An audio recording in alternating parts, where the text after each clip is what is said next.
بہت سے نوجوان ایک عمر ہوتی ہے جس میں نفسانی اور حیوانی جذبات ان کو بہت ستاتے، اور ان میں سے بہت سے سمجھدار نوجوان اپنی اس حالت سے پریشان بھی رہتے، لیکن انہیں سلیقہ نہیں سیکھا ہوتا اپنے جذبات پر کنٹرول کرنے کا۔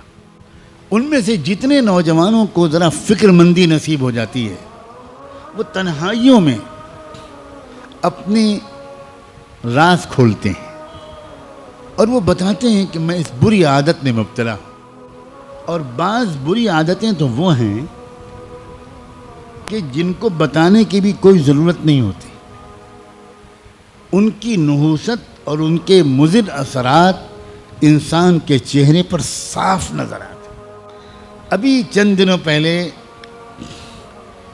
ایک نوجوان میرے پاس آیا اور اس نے آ کر کہا کہ بہت پریشان رہتا ہوں، پڑھائی میں دل نہیں لگتا وغیرہ وغیرہ، تو دماغ بالکل سن ہو گیا ہے، کسی کام کے لائق نہیں رہ گیا ہوں، پتہ نہیں کیا ہوتا جا رہا ہے، مجھے کوئی عمل بتا دیجئے، کوئی دعا کر دیجئے، پانی پہ دم کر کے دے دیجئے۔ اب وہ بیچارہ کھل کے نہیں بتا پا رہا تھا، اور علامتیں بالکل صاف تھیں کہ یہ بیچارہ نوجوان یہ اپنی انرجی کو، اپنی طاقت کو یہ تنہائی میں اپنے ہاتھ سے ضائع کرتا ہے،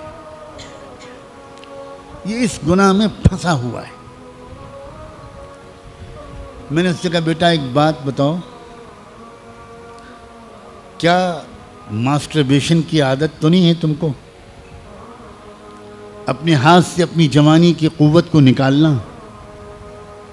بس ایک دم سے رو پڑا اور کہنے لگا حضرت 10 سال ہو گئے ہیں میں اس بیماری میں مبتلا۔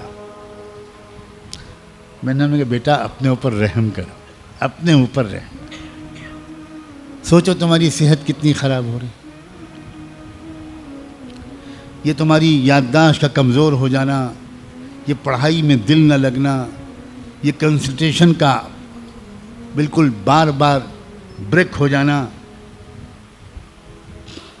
سستی، کاہلی، نوجوانی کی اس عمر میں بدن میں کمزوری، یہ کسی سحر جادو چکر کی وجہ سے نہیں ہے، یہ صرف اس عادت کی وجہ سے۔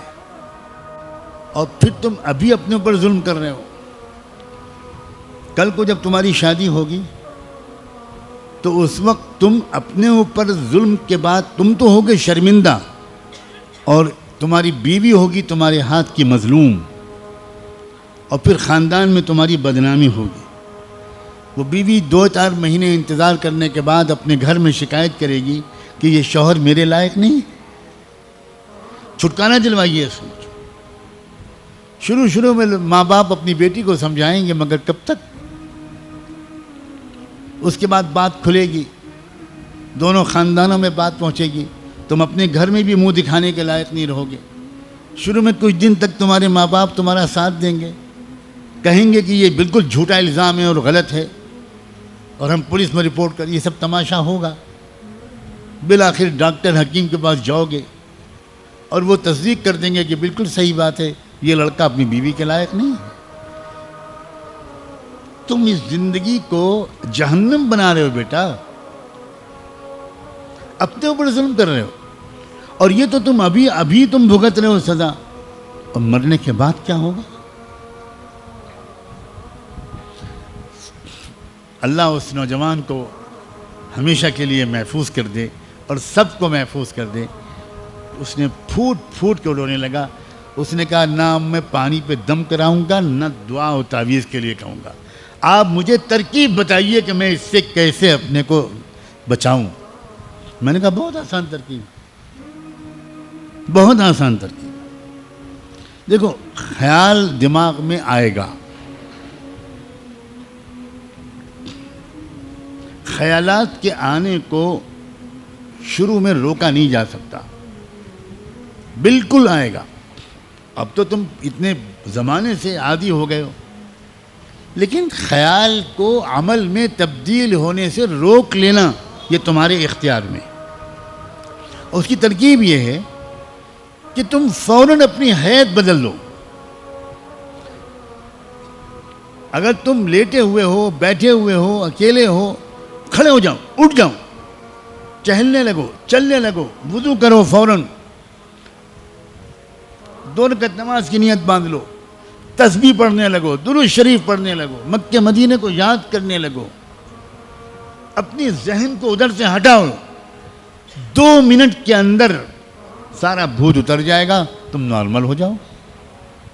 اتنی سی قوت ارادی، اتنی سی ول پاور تم کو اس تباہی سے بچا سکتی ہے. قطعاً مشکل نہیں. لیکن کیا کریں ہمارے بچے، اور اب تو بچیاں بھی سیکھتے نہیں، پوچھتے نہیں، شرماتے بھی ہیں، ڈرتے بھی ہیں. لگتا ہے ان کو کہ ہم کو ڈانٹ پڑے گی. گھر کے بڑے بوڑھے ماں باپ وہ خود عمر کے ان مراحل سے گزر چکے ہوتے ہیں، لیکن کوئی باپ اپنے بیٹوں کو یہ باتیں نہیں سمجھاتا. کوئی ماں اپنی بیٹیوں کو یہ باتیں نہیں سمجھاتی. بہت بڑا کمیونیکیشن گیپ ہے، بہت بڑا یہ ایک گیپ ہے. اسی وجہ سے ہمارے بچے برباد ہو رہے ہیں. حالانکہ جو آج باپ اور ماں ہیں وہ بھی تو کبھی 14-15 سال کے تھے، وہ بھی تو کبھی 16-17 سال کے تھے، وہ بھی تو کبھی شادی شدہ زندگی سے پہلے کے نوجوان کنوارے تھے. کیوں بھول جاتے ہیں اپنے دنوں کو؟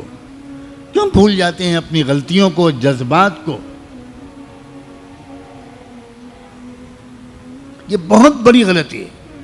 اور میں پچھلے کچھ عرصے سے اب میں نے فیصلہ کیا ہوا ہے کہ میں بار بار ان باتوں کو کھول کر بیان کروں گا.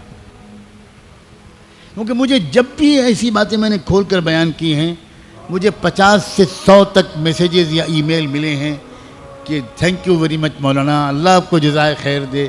وہ بیان میں میری آنکھ کھل گئی اور ایسی ترکیب آپ نے بتا دی کہ مجھے 1 سال ہو گیا، مجھ سے وہ غلطی دوبارہ نہیں ہوئی. اس کا مطلب یہ ہوا کہ ہمارے عزیز نوجوان بچے یہ ہمارے جگر کے ٹکڑے ہیں بھائی، یہ ہماری امت کا مستقبل ہے، یہ قیمتی لوگ ہیں. ان کو ذرا سے مشورہ دے دیا جائے پیار سے، اور مزید اللہ توفیق دے تو ان کے لیے دعا مانگ دی جائے تنہائی میں. کیا پتہ اللہ تعالیٰ ان کو ہمت دے دے اور وہ بہت آسانی کے ساتھ اس دلدل سے نکل آئیں. جن لوگوں کا روحانی پہلو مضبوط رہتا ہے وہ بہت آسانی سے اپنے جذبات کو قابو میں کر لیتے.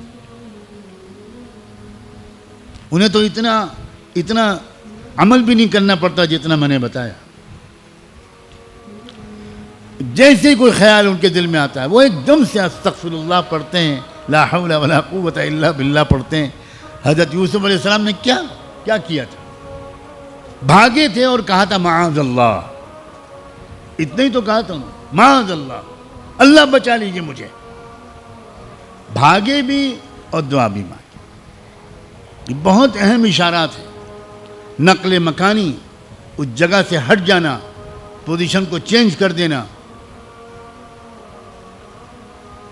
یہ سب روحانی قسم کی تدبیریں ہیں جن سے انسان بڑی آسانی کے ساتھ نفس اور شیطان کے حملوں سے بچ سکتا ہے.